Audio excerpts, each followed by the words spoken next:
attend, so we're working on alternative programming. But next Friday, we will be speaking to members from an LGBTQ advocacy group based in Arizona called the Equality Squad. We have t-shirts for sale that say I read banned books. If you're interested in one of those, you can visit secularaz.org. We've recently created a space on our website to showcase secular wedding and funeral officiants. So if you are legally certified to officiate weddings, please reach out at info@secularaz.org with your bio and a picture. And finally, right now, we have a really great fundraising opportunity with a donation matching campaign of $30,000 put up by a generous and loyal supporter of Secular AZ. But today, I am excited to welcome one of my favorite writers. We will be taking questions from the audience. So if you do have questions, please post them in the Q&A or in the Facebook comments. So Hemant Mehta is the founder and editor of friendlyatheist.com, a YouTube creator, podcast co-host. He's appeared on CNN and Fox News and served on the board of directors for Foundation Beyond Belief and the Secular Student Alliance. He also gained notoriety for selling his soul on eBay and was a winning contestant on Jeopardy, which means clearly he's incredibly smart. I follow his Twitter feed, and in addition to posting his blogs, podcasts, videos, and articles, he posts videos of hate preachers who spew hatred and advocate for violence directed towards various marginalized groups, including women, members of the LGBTQ community, people of color, and non-believers. Oftentimes, these preachers also direct their congregation on how they should vote. And if you suffer from low blood pressure, you may consider hopping onto his Twitter feed to get your blood pumping. Most recently, Hemant got wind of a church in McAllen, Texas that put on an unauthorized production of Hamilton where the script was altered and depicted Hamilton being saved. After the performances, the preacher of the church then gave an anti-LGBTQ sermon comparing being LGBTQ to a drug addiction. So welcome, Hemant. Is there anything that I missed in your bio that you'd like to cover? It's all over the place. I don't even know what to say anymore. I think one of the articles about the Hamilton thing was like, what should we call you? I'm like, I have no idea. They went with writer. And I'm like, that's a very vague term. No, thanks to Secular AZ. Thank you to people who are watching the live stream or on Zoom. Please donate if you can. What I thought I would do here is I have no idea how many people who are watching are familiar with the stuff I post on Twitter. If you're not, then a lot of this may be new to you. And honestly, even if you do follow me, some of this may be new to you. But I thought I would start out by kind of explaining the Hamilton thing. And the story there is, and by the way, you could see I found a room in my house where there's no stuff in the background. It was like a quiet, empty place. Last weekend, my family was out of town for like a day, and Saturday afternoon, I caught wind that some church in Texas had been putting on like Hamilton, not a parody of Hamilton, like the actual show they were trying to put on, which is weird because random people can't just put on Hamilton. You have to buy the rights for that sort of thing. And right now, Hamilton is not for sale. Like a high school, a local theater company, they could not put on the show because they wouldn't get permission to put on the show, much less a church that wants to do it and then change parts of the script. Like none of that is legal. So I was like, well, that's funny. And that's about the extent of it. But the thing that I actually heard about that really took me by surprise is when someone who had been following this story a little bit said there were two nights of the show, Friday night, Saturday night. And on Saturday afternoon, he said, well, the ticket page, you could reserve free tickets for Saturday night. It now says the show's canceled, which is weird. Because then he said, separate from that, though, someone from the church must have forwarded him an email they got saying, hey, guys, the show is still on. Ignore the cancellation thing on the ticket page. And now I'm like, what the heck is going on? I need a copy of this show. And they had live streamed it Friday, but it was taken down by Saturday afternoon. And long story short, by Sunday morning, someone had sent me a copy of the Friday live stream. So now I can watch this thing for myself instead of relying on short clips people had been sharing online. And I'm going to show some of you, I'm going to show you three things here regarding Hamilton. First is something I was able to get later, which is I told you the show was Friday and Saturday night. Well, on Wednesday, during the midweek sermon, the pastor of the church had advertised what they were about to do. And if you watch this, just take a look at the production quality of this show. Let's see if I could share this with you here. All right, let's try this here. We are having the Hamilton play this Friday and Saturday, and I'm sure some of you have already gotten the ad, but I wanted to just show it to you and give you a little taste of what's going to be happening in the Hamilton play.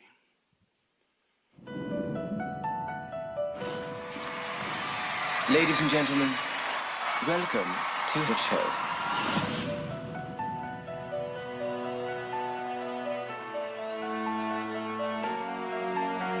The $10 founding father without a father got a lot farther by working a lot harder, by being a lot smarter, by being a self-starter. To your union and the hope that you provide, may you always be satisfied.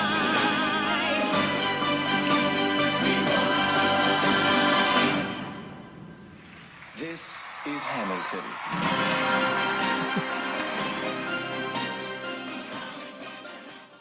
Okay, I bring that up. I'm going to get out of this screen for a second. I bring that up because that looks really good. Like, it looks phenomenal in terms of the video production, in terms of the costumes, in terms of the set. I mean, if you've seen the show, they seem to have everything going on the set except for the circular platform in the middle. So it's like, oh, this is not just a play. Like, they're trying to do Hamilton. And if you watch that promo, again, they're trying to put on the real show, not a Christianized version of the show. So again, what they are doing is illegal no matter who they are. It just so happens that this is a church. So again, this was all public information before the show airs. And by the time Saturday comes around, it's like, what did they do in this show? Like, I kind of want to see this. By the way, I just ruined your chance at posting a live stream of this on the video of this on the Secular AZ Facebook page, because we just showed that promo, I'm sure, with all the music. Here's the thing, though. They're live streaming the full performance of this, which means the music from the show, they're just streaming the whole way through. And you can't do, like, if I wanted to play the Beyonce album and just talk in the middle of nothing, YouTube's going to catch that and say you either have to acknowledge the music in the background so ad revenue goes there, or you can't upload your thing. But that's what they were doing on Friday night, at least. And of course, think about this. If you want to see Hamilton right now, you got to go to Broadway. You got to go to an like a touring company officially sanctioned by Hamilton, or you can watch the movie version of it on Disney Plus, which Disney paid $75 million to have exclusive rights to. That's it. You have no other way of seeing it. And yet this church is saying, we put it on for you. It's free of charge. We're live streaming it so everyone can watch Hamilton with the music. Yeah, it's not the official version, but it's our attempt to getting really close to it. None of it is legal at all. And I'll show you, here's one example of what they did with the script. I won't show you every single version of it, but there's a scene near the end of the show. Spoiler, Hamilton is in a duel. And at one point, he's trying to explain something like, what is a legacy? It's planting seeds to, I'm sorry, I'm going to butcher the line. It's planting seeds to grow a tree that no one else is going to get to watch. Sorry, I screwed that up. It's a beautiful line in the show. It's about leaving a legacy. Here's what they say in the production. I'll leave this up so I don't have to keep going back and forth here. All right, let me share this with you. What is a legacy? It's knowing you repented and accepted the gospel of Jesus Christ that sets men free. You sent your sinless Son of Man on Calvary to die for me. That's not the line. That's not even close to the actual line in the show. So again, it's supposed to be Hamilton, except they are purposely manipulating certain lines to make it more Jesus-y. And then, like you referenced, the pastor of the church came on stage after Friday night's performance, and he gave this sermon. Just listen for the word homosexuality when it comes up in this. You know, right now, I don't know what you're going through. I don't know, you came to see the play, amen, but you have a destiny with God tonight. You have a destined time with God right now. He is knocking right now, some of you at the heart, at the doors of your heart right now. He wants to help you tonight. He knows exactly what you've gone through. You've gone through maybe broken marriages. Maybe you struggle with alcohol, with drugs, homosexuality. Maybe you struggle with other things in life. Amen. Your finances, whatever, relationships. God can help you tonight. So to be clear, let me contextualize what he did there. They put on a relatively professional looking version of Hamilton, gave away tickets for free, marketed it like you can see Hamilton, the show everyone's talking about, for no money. Just get your seats inside our building here. And at the very end, this guy's making the sale. Like, now that I got you here, come to Jesus. And by the way, what can Jesus do for you? He can fix your homosexuality. Like, not only is that awful in and of itself, don't do that to a musical theater audience. And also, if you're doing this for Lin-Manuel Miranda's show, to use his show to tell gay people they shouldn't be gay seems like an especially bad move. So it's like all this stuff came together. And when I started sharing clips of this stuff, it's like, how is this defensible? You can't defend what they're doing, certainly not on an ethical, artistic level, but also just, I mean, what are you doing? This is bad for theater. It's arguably bad for Christianity. Like, you're not helping the case. So I do think there is a lesson in all of this, though, that showing people the video, if you just had an atheist like me telling you that what this church did was wrong, I think a lot of people would tune it out. They didn't in this case. Why is that? Because don't listen to me. Here's the clip. You can't defend what that pastor is saying because it's horrible. I mean, I'm sure some people will try, but what he's saying is that there are struggles people overcome or need Jesus to overcome, like a horrible thing, number one, and horrible thing, number two, and being gay. So, decent person, you can't defend that. Sorry, did this just get unplugged? I'm going to make sure. Making sure. There you go. Now it's back on. Now it's back on. So let me make sure I'm back here. Yeah. So sometimes I think the point I want to make is when you're able to share these things with people and let them see it for themselves, it speaks a lot louder than anything we might be able to do as activists, as atheists, or anything like that. So I want to actually spend some time here showing you some clips of other ways that video actually makes a difference. And here's an old example, but I wonder how many of you have actually seen this clip. Do you remember right after 9/11, like a couple days literally after 9/11, Jerry Falwell said something? Do you remember what he said back in the day? You'll have to refresh my memory. Sure. Jerry Falwell went on the 700 Club with Pat Robertson, and he basically blamed liberals across the board for what they did. And I'll show you that clip. I don't know how many people have seen this clip for real. Right now, Here we go. Let's see if this plays here. It should. This is the first time that we've been attacked on our soil. 2 days after 9/11. And by far the worst results. And I fear, as Donald Rumsfeld, the Secretary of Defense, said yesterday, that this is only the beginning. And with biological warfare available to these monsters, the Husseins, the Bin Ladens, the Arafats, what we saw on Tuesday, as terrible as it is, could be minuscule if in fact God continues to lift the curtain and allow the enemies of America to give us probably what we deserve. Well, Jerry, that's my feeling. I think we've just seen the antechamber to terror. We haven't even begun to see what they can do to the major population. I mean, the ACLU's got to take a lot of blame for this. Oh, yeah. And I know I'll hear from them for this, but throwing God, or successfully with the help of the federal court system, throwing God out of the public square, out of the schools. The abortionists have got to bear some burden for this, because God will not be mocked, and when we destroy 40 million little innocent babies, we make God mad. I really believe that the pagans and the abortionists and the feminists and the gays and the lesbians who are actively trying to make that an alternative lifestyle, the ACLU, People for the American Way, all of them who tried to secularize America, I point the finger in their face and say, you helped this happen. Well, I totally concur. And that's the second worst Falwell in the family. So, like, that guy said that 2 days after 9/11. But here's the thing.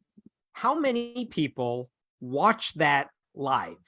I mean, I don't know that it was a lot. And if they were probably conservative Christians who watched the 700 Club for fun, which is to say, like, that quote has been replayed, at least in writing. Jerry Falwell once said this after 9/11. I've seen that for the past 20 years, but I rarely have seen the video. And the thing is, had Right Wing Watch, People for the American Way, not clipped that and shared that with people as soon as it happened, how many people would have heard about that? Because, I mean, he blamed everyone for 9/11 except for the people who did it. It's horrible. And the thing is, just showing that, putting Christians, conservative Christians, on the defensive, saying, this is your guy, you defend what he's saying. That's a hard thing for them to do, because some of the stuff they say in church circles, in Christian circles, in 700 Club viewer circles, they think it's not a big deal. Pat Robertson there, you could hear him say, like, I fully agree with what you're saying.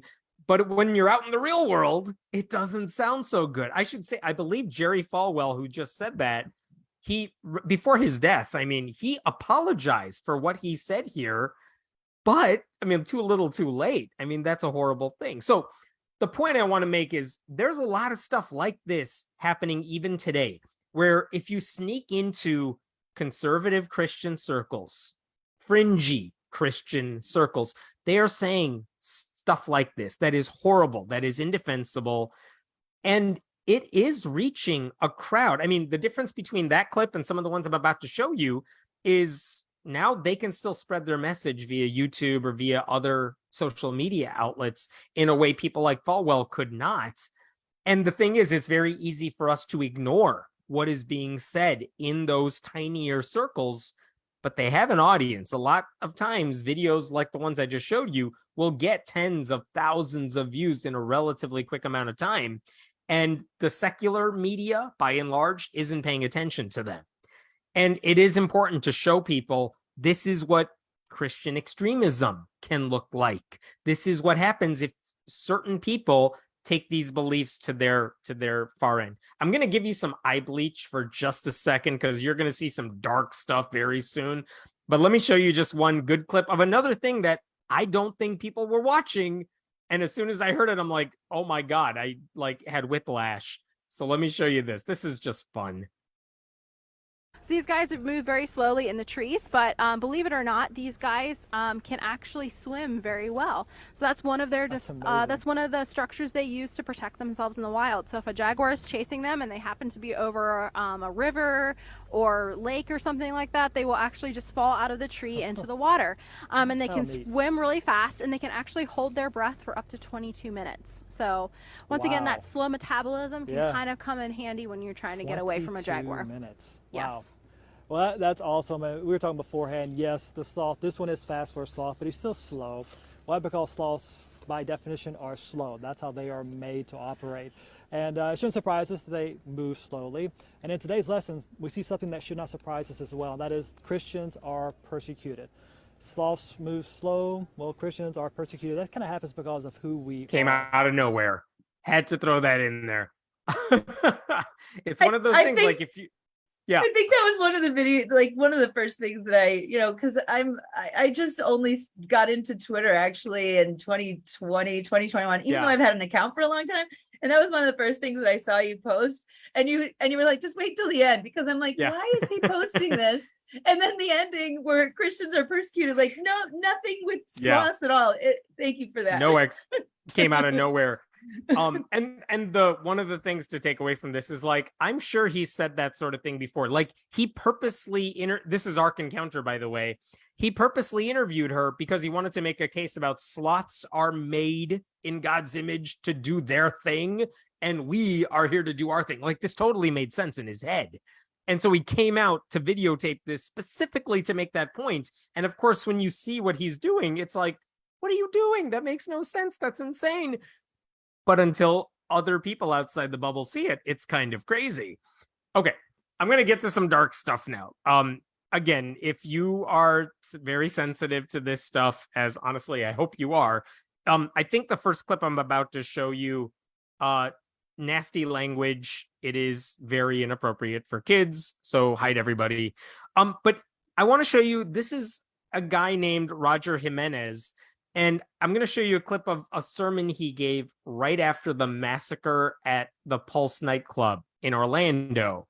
It's really bad. I'm giving you that warning now. I'll talk about it in just a moment.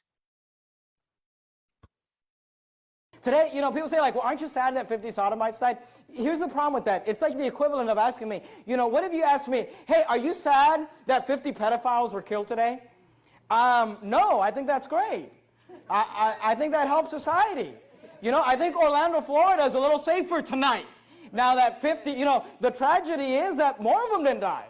I mean, the tragedy is I'm kind of upset that he didn't finish the job, because these people are predators. They are abusers. They take advantage of people. If we lived in a righteous nation with a righteous government, then the government should be taking them. There's no tragedy. I wish the government would round them all up, put them up against a firing wall, put a firing squad in front of them, and blow their brains out.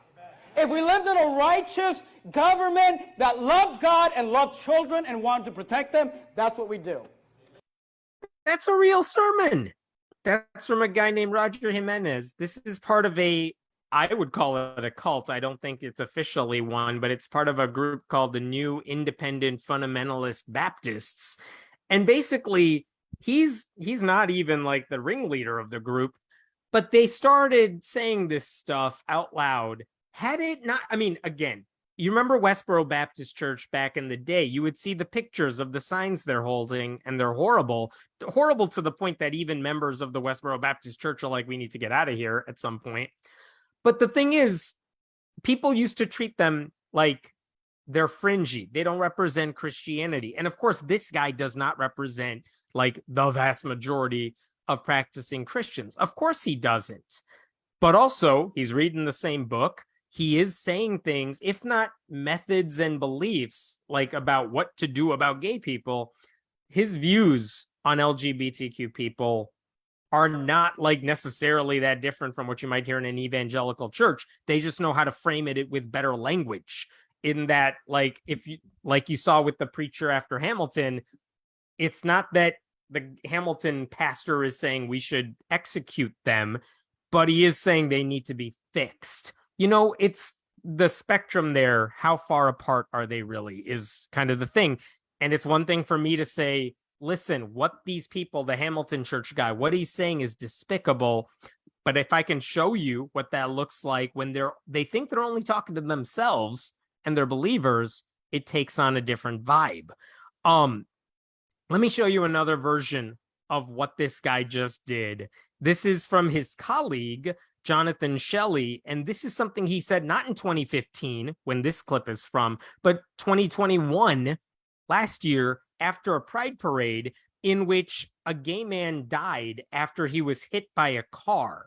I don't remember if it was an accident or like it was an act of revenge or something. It may have been an accident, I don't remember, but a gay man died after being hit by a car at a pride parade. And this is something Jonathan Shelley said last year. It's going beyond just saying you do all this wicked stuff. It's saying you enjoy it. You enjoy murder. You enjoy malignity. You enjoy hating God. Look, there's only one group that enjoys that. It's the pride parades going up and down the street. Yeah. And you know, it's great when trucks accidentally go through those, you know, parades. I think only one person died, so hopefully we can hope for more in the future. You say, well, that's mean. Yeah, but The Bible says that they're worthy of death. You say, are you sad when fags die? No, I think it's great. I hope they all die. I would love it if every fag would die right now. And you say, well, I don't think that's what you really mean. That's exactly what I mean. I really mean it. Sorry for I wasn't able to beep that one out. This is stuff they say to each other when they think they're talking to their supporters. I will tell you that I've followed this particular new IFB group of pastors for a while now. And the thing is, this guy put this up on YouTube and he gets flagged for it. People will report it, not just for the slurs, but for the sentiments. And every time their channels get banned, they pop right back up somewhere else under dummy accounts or whatever you want to call them. But I'm sorry, I gotta like one or two more of these guys because you should know this is what they say to this entire group. This is Dylan Oz. This is something he said just I think a couple months ago. This is recent. I know it's the same background because he was a guest preacher at the church. Yeah, please chime in. I'm just curious, is there an explanation for why they didn't spell steadfast correctly? Or is it just that they can't spell? I wouldn't put it past the can't spell thing. Their explanation for that is in the King James Bible, which is the only true Bible. This is how steadfast apparently is spelled in the olden times. And every church that isn't following their version of the Bible and their spellings in the Bible are clearly heretics. So that's their reason. But this is Dylan Oz basically echoing the same sentiment and not based on anything that just happened. This is randomly what comes up. What does God say is the answer, is the solution for the homosexual in 2022, here in the New Testament, here in the book of Romans, that they are worthy of death? These people should be put to death. Every single homosexual in our country should be charged with the crime, the abomination of homosexuality that they have. They should be convicted in a lawful trial. They should be sentenced with death. They should be lined up against the wall and shot in the back of the head. That's what God teaches. That's what the Bible says. You don't like it, you don't like God's word, because that is what God says. I don't know what scares me more there. Is it his preaching or is it the comments from the audience? Like, yeah, we agree or whatever, the cheering him on for it. That clip did go viral because people were horrified by what he was saying, which, yeah, I mean, you should be. But, and like their excuse, if you ask them, like, that's a horrible thing to say. Can't you admit that's a horrible thing to say? Their excuse is, we are not telling our supporters to go out and do any of this stuff. What we are saying is that in a righteous nation, if we were run according to God's plans, this is what the government would do. They're not personally telling anybody to do these things, except clearly, like you just saw with the Shelley clip before it, when it happens, whether by accident or someone else does it, or it's a terrorist, like with Pulse, it's not like they are like, well, that's not what we meant. They're just like, yeah, it happened. Whoops. Like, we're not sad about it. Like, they're very clearly, what's it called? Stochastic terrorism or something. Like, we're not telling you to do it, but if you did, like they're giving off that vibe with everything they say, and they do this all the time. How long is it going to be before we see something like this? I'm going to show you one more guy here. He tries. I've clipped video clips of this next guy before, and he doesn't like it as much as guys like Dylan Oz over here does. But let me show you this clip first. This is Aaron Thompson, also part of this new IFB cult. Kind of mentioned this on Thursday night, but teachers that are, sitting there teaching little children about the filth of sodomy, they should be taken out back and shot in the back of the head. Amen. By the government, by the way, not by us. Amen. So I'm trying to make it so the clip can't just because they always want to clip out that part of it when we say something like that. They're like, well, and then they'll just say, well, they say it like that so that they're really giving a secret code to go ahead and tell them to go kill people. Look, I'm not telling anybody to kill anybody. Well, let me make that clear. I'm not saying Christians should do it. If a Christian does it, I didn't tell them to do that. They didn't get that idea from me. I believe that if someone's worthy of death, that the government should carry out that sentence. Romans 13. End of story. Okay. So the government should do it, but also, again, wink, wink, every time they say stuff like this, and this is how they're getting away with it. One question that always comes up when I post these clips, because they happen every week, is like, how many people are they preaching to? And here's the thing about this particular group of people. The answer is exactly what you think. It's not a huge crowd. A lot of these churches are not buildings in and of themselves. They are rented space in strip malls in various cities that they just turn into their church.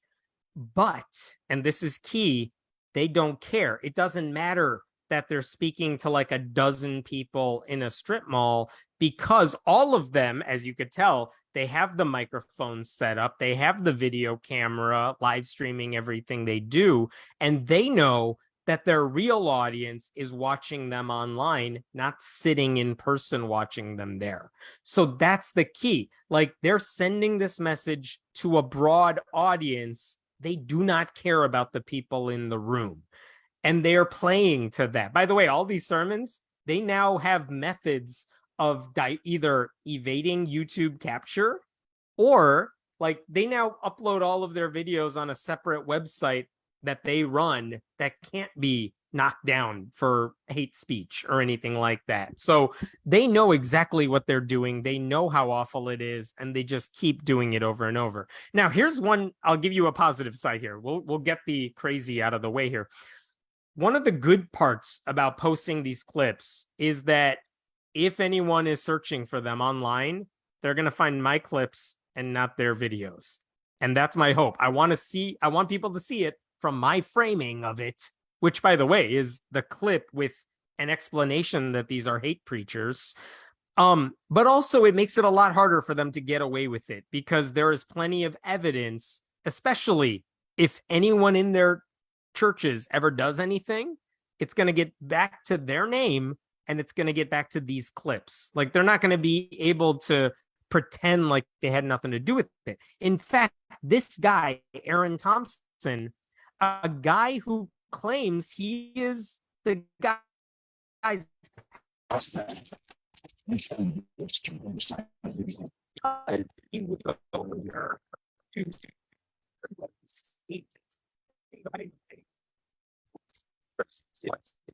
hey, real quick, we are having real quick, I'm sorry, you're I don't know what's going on with the audio, and I don't know if it's just me that is experiencing it, but you're kind of cutting out. Is that? Yeah, the audio is going out.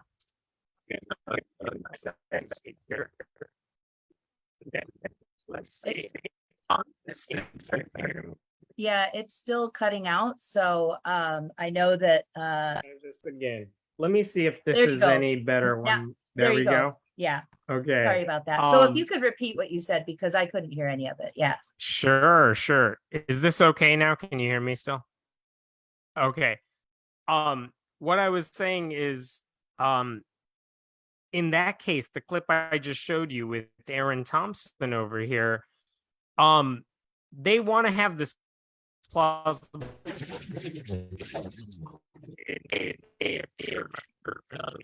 It's happening again. Sorry. Yeah, your sound is going out again. I don't know if it's your microphone or what. In the meantime, while you're working on your audio real quick, I'm just going to go to some of the comments in the Q&A. Our head of legal and one of our board members, Diane Post, said, ironic how the pastor goes on and on about gays perpetrating crimes against children, when in fact the perpetrators are Catholic Church, Baptist Church, Mormon Church, etc., not the gays. It's common for people to blame on others what you are doing when you are not mentally healthy. Amen. No pun intended, Diane. And then she also— Can you hear me right now? I can hear you now. Yes. Okay. Diane also says the Bible is full of murders, massacres, rapes, genocide, etc. So why should it be surprising that preachers ask for people to be murdered? Absolutely, Diane. Yeah. All right, now because your audio is working, let's go ahead and get back to what you're saying, Hemant. Sure. All I was saying, I mean, again, in the case of Aaron Thompson, the guy I just played, a guy from his church who claims Aaron Thompson is his pastor was arrested in Idaho because alleged he was going to commit a crime at a pride parade. Wow. And Aaron Thompson specifically has denied any connection. Like, I don't know the dude, but there is a social media posting of the alleged culprit saying, look, here's my pastor, Aaron Thompson, baptizing somebody. Like, the link is there. So, I mean, this stuff does have consequences. They are not speaking to nobody here. Now, one benefit of posting some of these clips is that I can divert their attention. It's kind of amazing because they don't like the fact that the only way they go viral online is within that framework of hate preacher says this horrible thing, and this is the only thing they're known for, because deep down, they don't want to be known for those types of things. They genuinely want to be known as people who spread the gospel. Like, I swear to you, that is a lot of their sermons are a lot of stuff about Jesus. It's boring, to be honest with you, but they hate the fact that their clips in context, this is what they are known for. And so this is that same guy, Aaron Thompson, at a recent conference with his fellow hate preachers here. And let's see if I can get this. Boom, there we go. Hopefully this will work. He just decided to go after. So I wanted to talk about instead of talking Hemant about anything Mehta. else. I don't know if I pronounced his name right, but I don't really care. To me, he's major beta, and I have some things to say about him. I also suspect that he might be a closet fag. He definitely talks like one. He definitely likes to defend fags. Like, every clip that he puts on there pretty much is about us ripping on homos during Pride Month. I like the clips. I think they're great, but they're also causing a lot of persecution. Like, he calls himself friendly, but then he knows that when he posts this stuff, that people are going to get upset because the way he words it. You know, we'll get up and we'll caveat what we're preaching and say, hey, you know, the government should do this after a fair trial, and then take him out in the back and shoot him in the back of the head.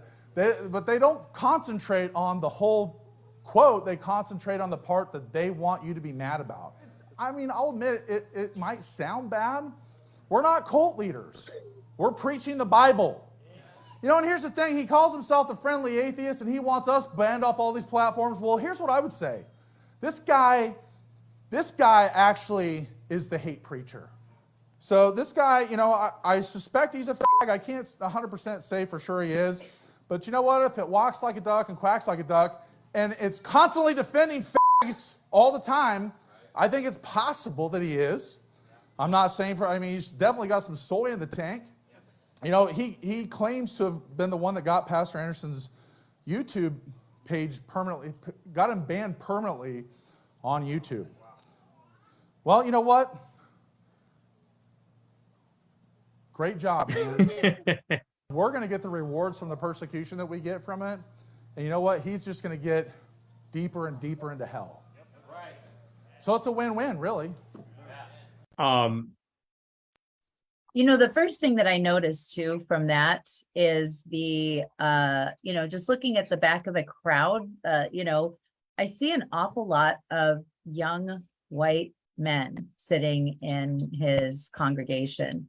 And, you know, given all that's been going on over the past 6 years, longer, really, this kind of, you know, disenfranchisement of white males, it's really telling to me that that is who I'm seeing sitting in his congregation.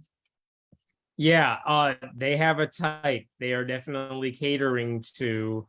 I'll show you one far less inflammatory clip in just a second, but like, they know their audience. They know the type of people they are talking to. And it is disturbing. By the way, that clip I just showed you, I'm gonna try to reload this so I can so it doesn't keep skipping everywhere.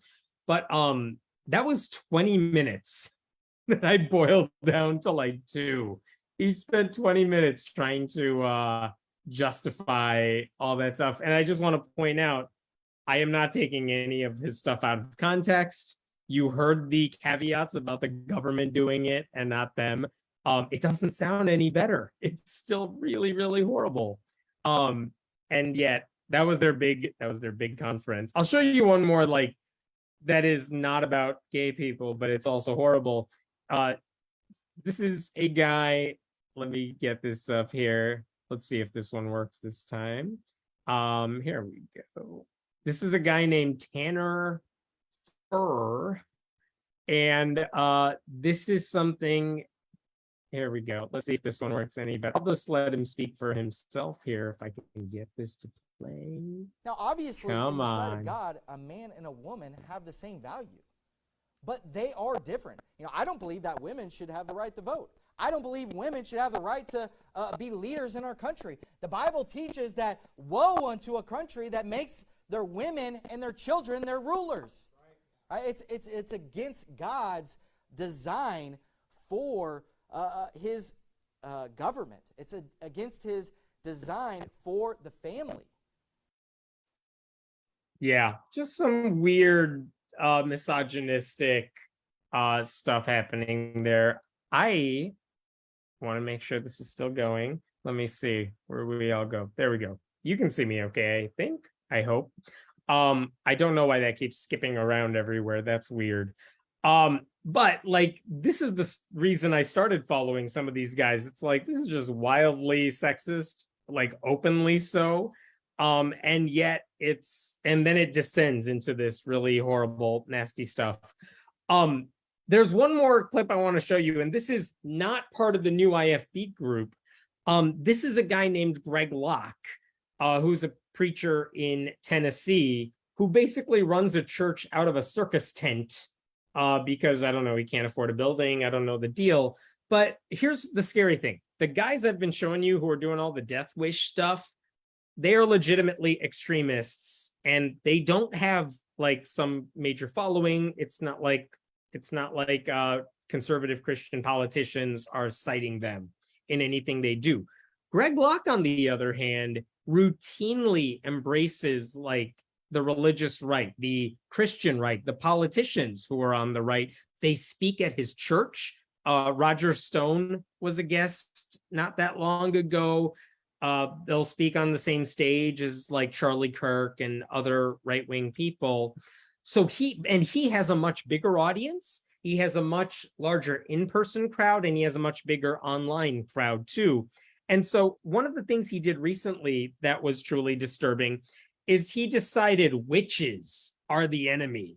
And he doesn't define them. He just calls the evil people witches, and he's going to go after them. So I'm going to play you a clip of him going after witches. I just want you to remember, he doesn't name them. He doesn't say who they are. He just says witches are around and we're going to stop them. And just think about what message this sends to people who may disagree with him or who may want to criticize him, because that's what this is really about. It's about silencing criticism within the church. We got first and last names of 6 witches that are in our church. And you know what's strange? 3 of you are in this room right now.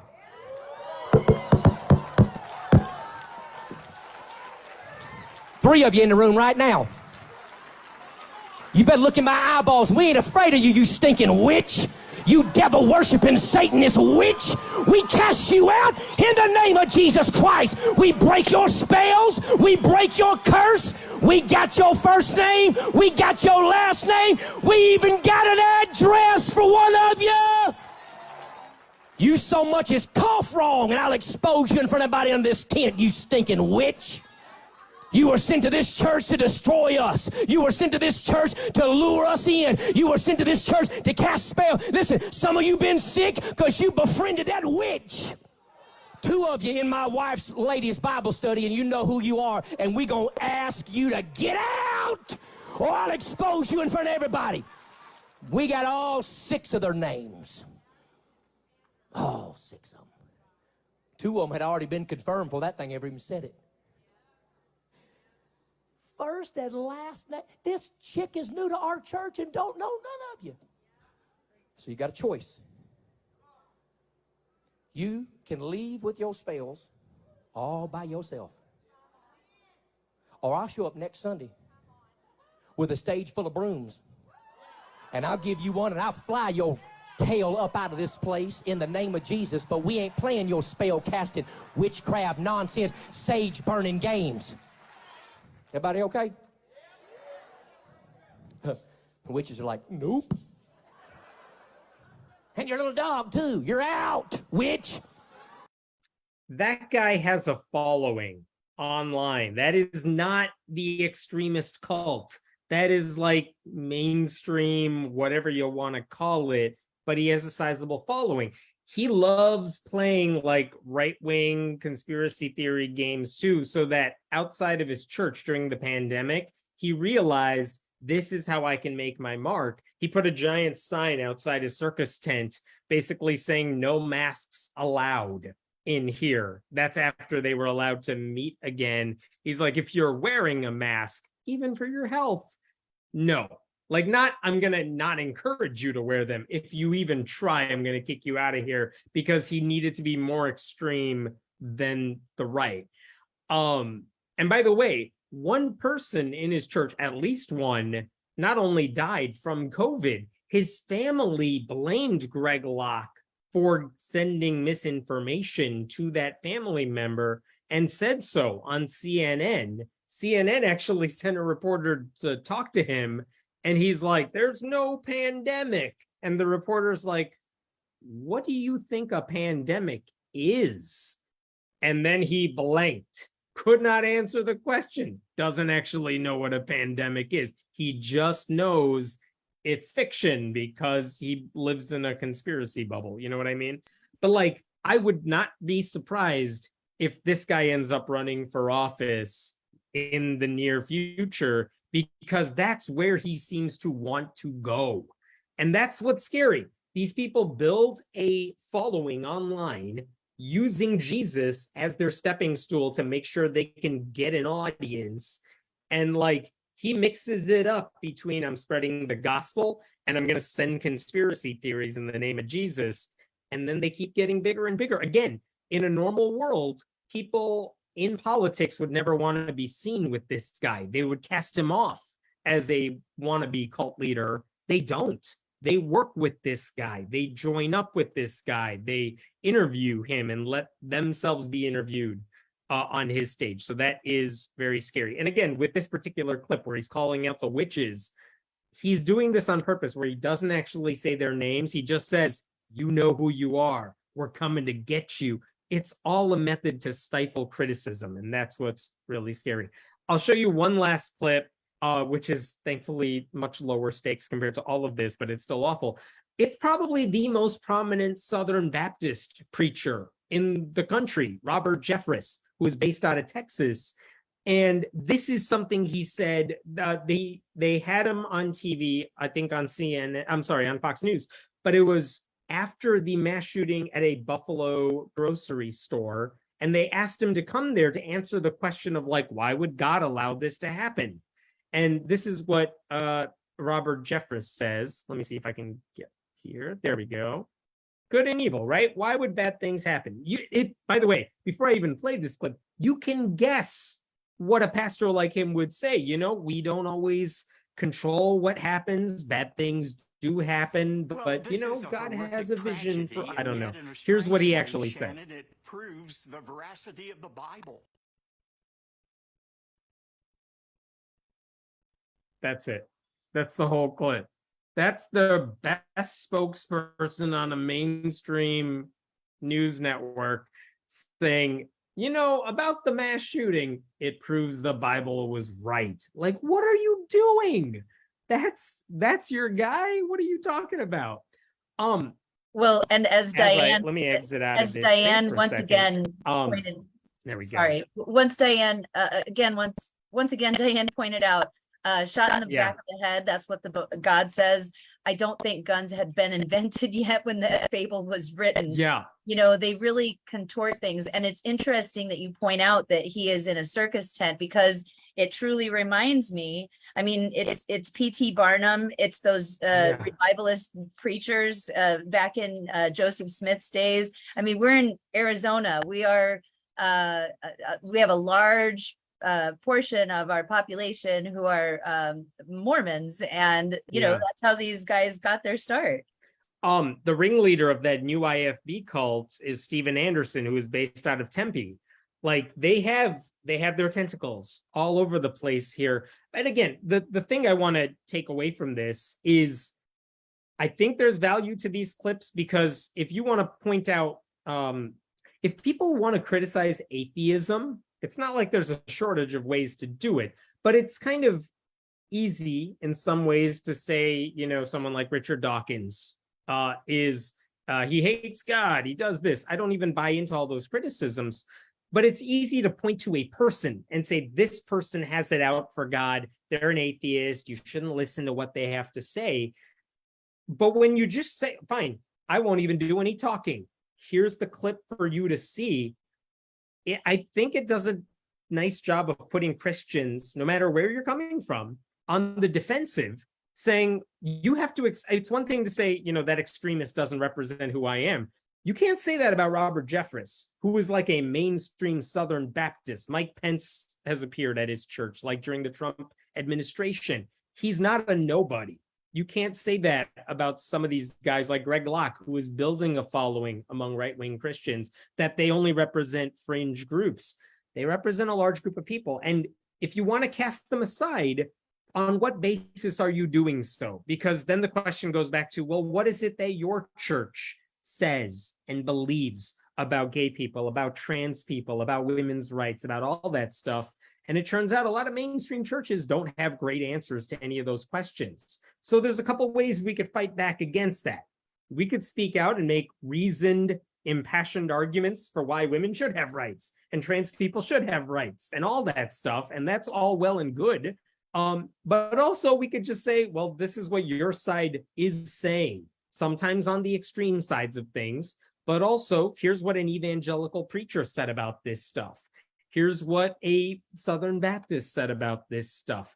These are not fringe figures. I mean, Rick Warren may be the most mainstream Christian pastor of the past couple of decades. His replacement, the guy he handpicked to take over Saddleback Church in California, is a guy who doesn't even believe trans people exist.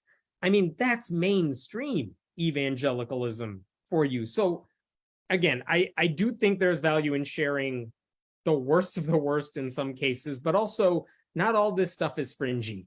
And I think there is value in just showing people, here's a mirror for you. You defend it, because I obviously am not going to try. But if you're going to a church that holds anti-gay beliefs or holds sexist beliefs, like, here's the slippery slope of where that goes. It's not even a slippery slope. This is where that leads to. So if you want to distance yourself from them, you can't really hold on to the views you currently have, because it doesn't work out well. I don't know. So I'll hopefully, I hope that wasn't too traumatizing for all of you. I watched so many of these things. It's so bad.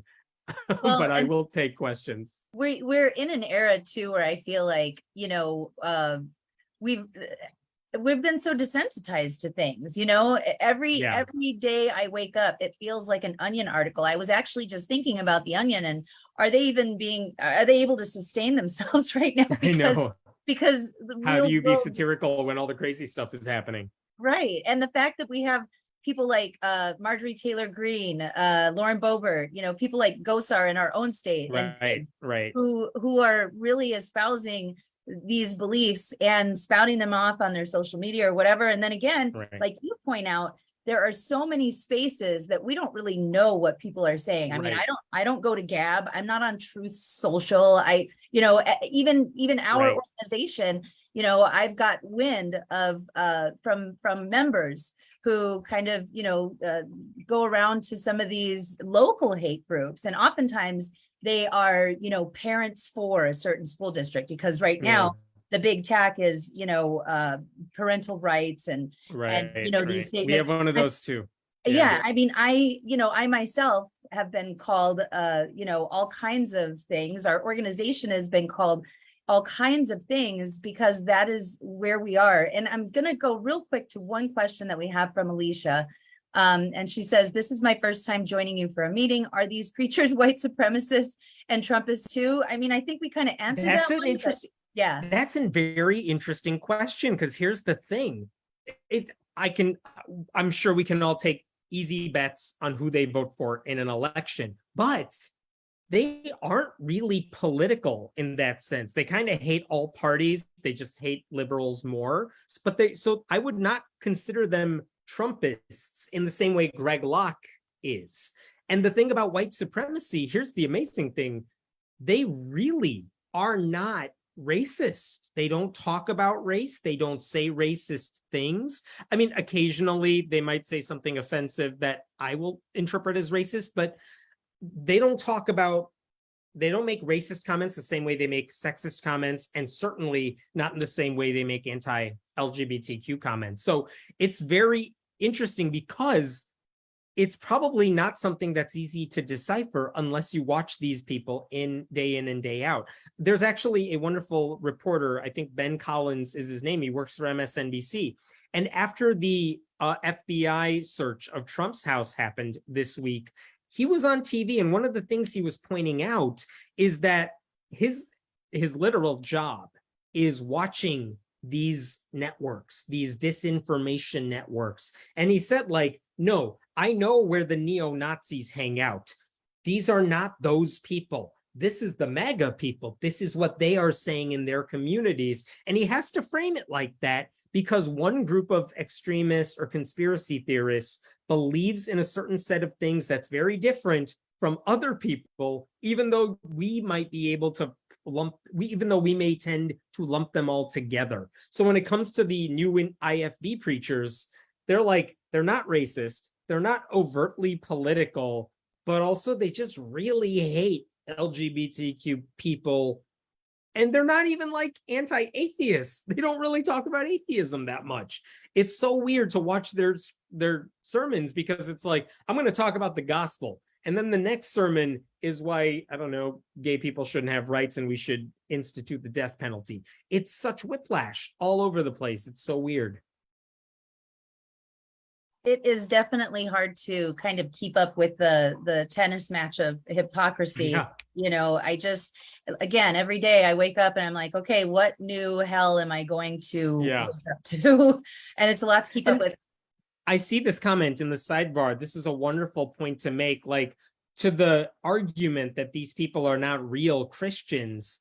Well, what part of it is not Christian? Because I promise you, they believe in they believe in Christ. They believe in his resurrection. Like, under what definition do you want to say they are not Christian? They believe in the Bible. They believe in Jesus. They believe in all that stuff. You just don't like where they're taking it, but they're not Christian. And so this is another point to make. Like, if nothing else, I hope Christians might see these clips and come away with the idea that, okay, like the comment says here, Christianity is not synonymous with good. There are bad people who genuinely believe in Jesus. And the question I would ask Bible-believing Christians who are sickened by this stuff, as I am, is, okay, what are you doing to fight back against it? Because if you belong to a church that says women shouldn't be preaching from the pulpit, or that believes trans people don't exist, or that same-sex couples shouldn't have the same rights, and is perpetuating a lot of this right-wing nonsense, really, how different are you? Because you're causing as much harm to a lot of these groups as they are. So again, what are you doing to really fight back? I'm not even asking them to become atheists. I am asking them to do more, because there are progressive Christians who do believe this stuff, and I think they're wrong, but they do use their faith to do good work, and they are on the side of civil rights. So, like, that's wonderful. What are other Christians doing to support that side? You know what I mean? So, right. Well, and I mean, we are at 102 right now. We do have it's mostly just comments that are nodding furiously in agreement with everything that you've said. So, the treatment of women, and nobody's surprised. Diane Post, our head of legal and board member here, she has a great story about how, she was on this religious journey as a teenager, and somebody recommended to her that she read the Bible cover to cover. And she did. She did over a summer, and then she was like, yeah, so now I'm totally not a Christian anymore. Right. And he was like, I kind of thought that's what would happen once you read the whole thing. So yeah, you never read the whole thing. What are you doing?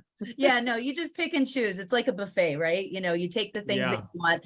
And I mean, thankfully here in Arizona, we do have some wonderful organizations and coalitions. We have the Arizona Faith Network and Interfaith Group and these other more progressive Christian, Jewish, you name it, all kinds of different faiths who come together. Yeah. One of the things I've been saying when I give talks to atheist groups, like I said, this is one I put together just for us, but one of the talks I give to atheist groups these days is I talk about how one of the big changes I've seen over like the past 20 years, to be honest with you, is the fact that we use atheist activists, groups like Secular Coalition for Arizona and stuff. We used to be on an island. People did not want to work with us. And one of the things I am now seeing is that there is so much more cooperation between explicitly atheist groups and progressive religious groups, to the point where you will see amicus briefs filed with the Supreme Court that are signed off by like the Humanist Association, American Atheists, the Sikh Coalition, Baptist Committee for Religious Liberty. Like, it's a lot of progressive religious groups who want to work with atheists and vice versa, because no matter what our theological differences are, we are all united in the idea that we should have separation for church and state, and we should all fight for civil rights, especially for marginalized groups. And so you are seeing more of that cooperation happening within atheist organizations, and they're proud of it. And they're not traitors to atheism because they work with religious groups. So like, that's a wonderful positive change that benefits everybody.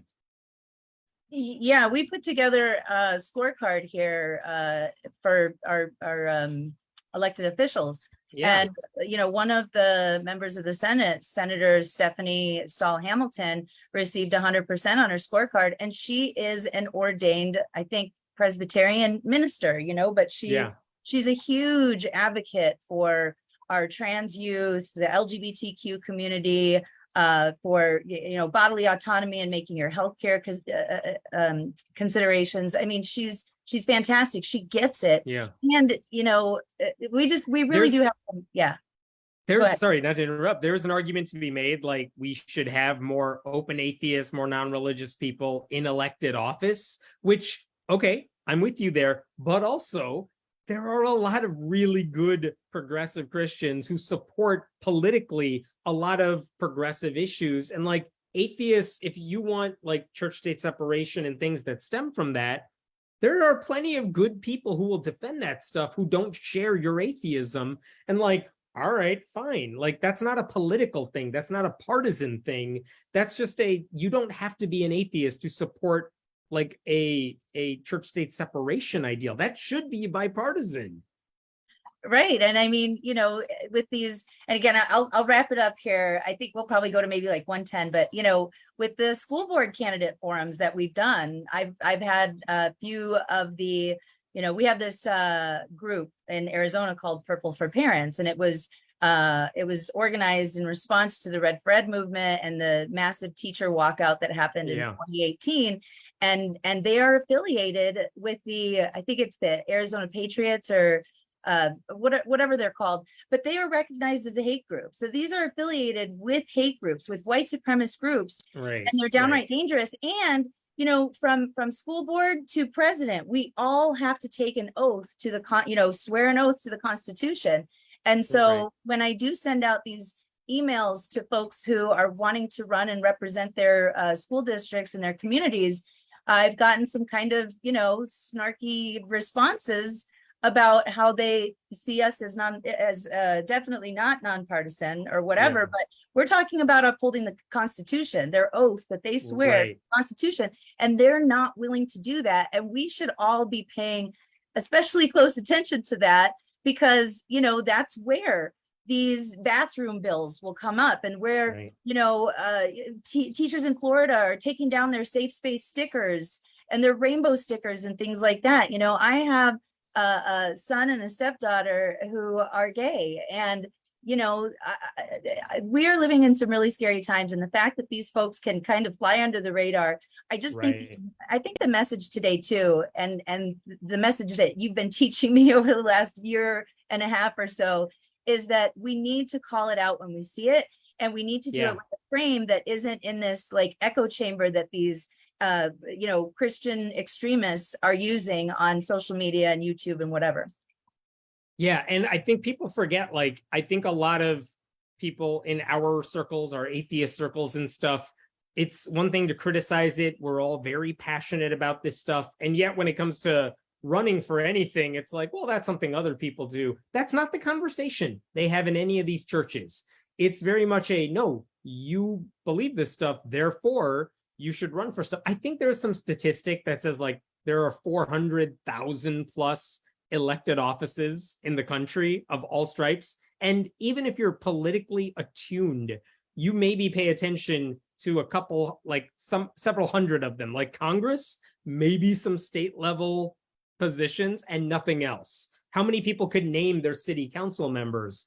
Not many. And the thing is, like, there's so many places, if you're interested, if you care about this stuff, there are so many ways to actually have a voice where your position matters. And the thing is, I promise you, these conservative people the churches that I'm showing you here, they know that. And they're going for all these seats up and down. It's not like the one at the top that they're all going for. It's the school boards, it's city councils, it's those types of things. They shouldn't be unchallenged. Yeah, we had our own, well, there was an issue here where there was a, oh boy, appeal to heaven flag that somebody just anonymously put up at the state capitol. And so we did a little bit of research and looked it up, and it encourages people to run for office so that they can promote biblical, you know, doctrine. So they have been really since the you know, start of the Tea Party after Obama. You know, they're and they're very well funded. You know, we're home base here in Scottsdale to you know, Turning Point USA. Showing the appeal to heaven flag. It was taken down, but then we saw another one put up at one of the security guard desks. So that's going to be a whole other thing that we continue to talk about. But again, we are now 10 minutes over time. I swear, first of all, I just want to say that today was a big fangirl moment for me. I'm so grateful that you were able to join us. I really hope that we can have another discussion in the future, perhaps after Election Day or something like that, to talk about the various things that you write about. I know that you have shared your social media, and you know, you have a wonderful library of books that you've authored, and so I hope that the folks who are here today are accessing both your social media accounts and all of your writings. And it's a Friendly Atheist. You write for Only Sky too. I mean, if you go to friendlyatheist.com, you'll get to the website, and if you go to Hemant Mehta on Twitter, you'll find links to all sorts of different stuff. And it will sometimes outrage you, but also, you know, you might see a sloth video that makes you giggle. So it would be so nice to find more sloth clips instead of the evil ones. It kind of reminds me of when Kirk Cameron, you know, coached everybody about how to open a banana, but you know, the good old days when that was like, oh, this is crazy. It's like, oh, you have no idea. Yeah, that was the good day. Yeah, talk about, we could go on and on. Anyway, this has been probably one of the most delightful conversations that I've had during our speaker series. I really appreciate you, another fellow Illinoisan. I hope. And thank you to everyone who's watching. Again, if you haven't checked out Secular AZ, please go to their website, donate if you can. Thank you so much, because we are a small but mighty organization, and we are the only ones in Arizona who are focused on you know, stopping white Christian nationalism from, you know, taking away our democracy. So thanks again, Hemant. I really appreciate you. I hope you all have a great weekend. Thank you so much.